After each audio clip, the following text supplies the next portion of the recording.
It's late at night, you're getting ready for bed, and all of a sudden, a bear walks into your bedroom. This is no Goldilocks story. It really happened to Sally Reben of Vail, Colorado, and all she had to protect herself with was a pillow.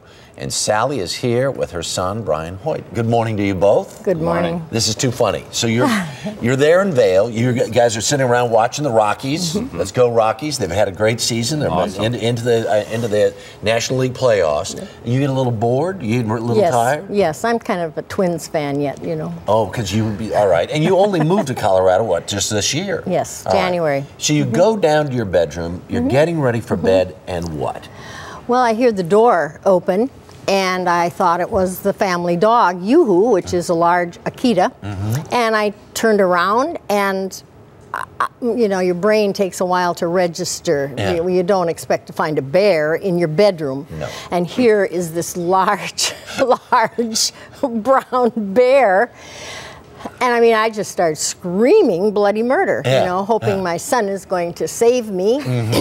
But the Rockies were 4-4 when I went downstairs. So there's probably screaming upstairs. Yes, too. exactly. Yeah. The neighbors. Did you hear your mom? Oh yeah, I did. I heard her, and that's kind of when they started. They were like in a rally, and it's like, you know, it's like, well, something's going on downstairs, but it's like, they're doing really well. So I'm thinking, can I wait the half inning? So was this bear aggressive toward you? Well, yes, it was. Yeah. And, you know, the bedroom isn't that large, and the bear was between the door and myself. Right. So I just keep screaming and back, and she keeps walking in, and I back up to the wall, and she gets up on her hind legs and goes, you know, they make this horrible sound. Really? Yo, they just, okay, now hang on a second. Yeah. So how tall are you? You're about 5'2". All right, stand up a second. 5'1". Stand up a second. With my heels. Okay, so am I about the size of the bear? I would say close to, I would say close so to. I'm coming at you. Well. And what did you do? I grabbed this pillow off the bed and I slung it just Go ahead, like, let me see what it feels like. I slung it.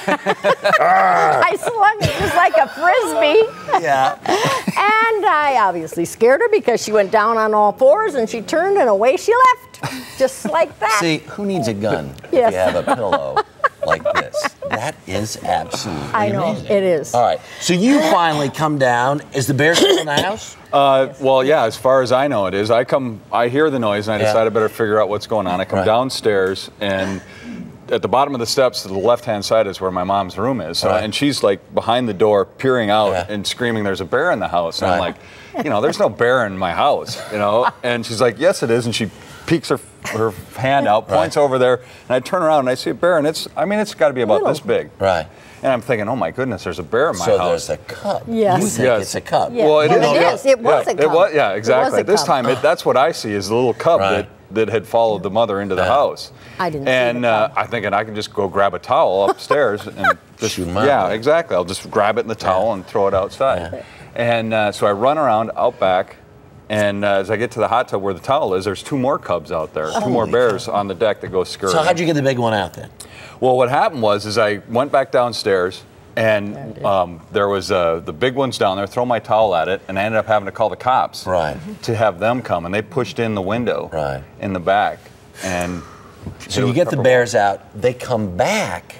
What, a week or so later? Yeah, about a week later, right as we're going out of town. I take my kids out of town, and there you go. Anyway, they had to come, and a couple of the bears they saved, and a couple they put down because they just felt they were so But we changed the doorknobs on the house.